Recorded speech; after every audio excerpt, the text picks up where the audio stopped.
So, hier zeigen wir euch nochmal das AutoCAD-System, wie man das nachfüllt. Ihr seht, ihr habt hier eine Position, wo zwei Pfeile dargestellt sind. Da sollen diese zwei Positionen dann drauf sitzen. Und dann führt ihr das Kabel von der einen zur nächsten Seite und zieht es dann einfach zur gleichen Länge zusammen, dass ihr auf dieselbe Länge kommt. Schauen wir mal, nicht ganz, noch ein kleines bisschen. So, und wenn ihr dieselben Längen erreicht habt,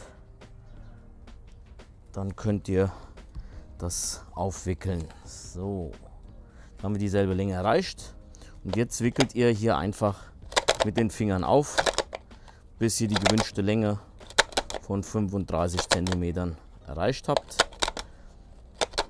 Und das macht ihr immer. Was wichtig ist, ist, wenn ihr ein neues einsetzt, tut vorher mindestens 12 bis 24 Stunden den Faden wässern, damit er flexibler bleibt. So, jetzt sind wir kurz vorm Ende. Wir sind noch einen Ticken zu lang.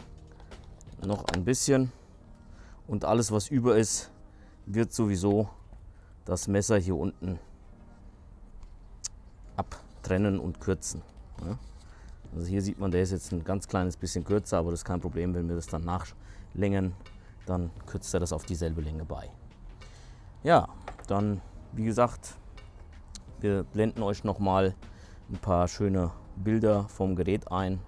Natürlich noch im Neuzustand haben wir mal ein paar Nahaufnahmen gemacht. Und wie gesagt, bis dahin.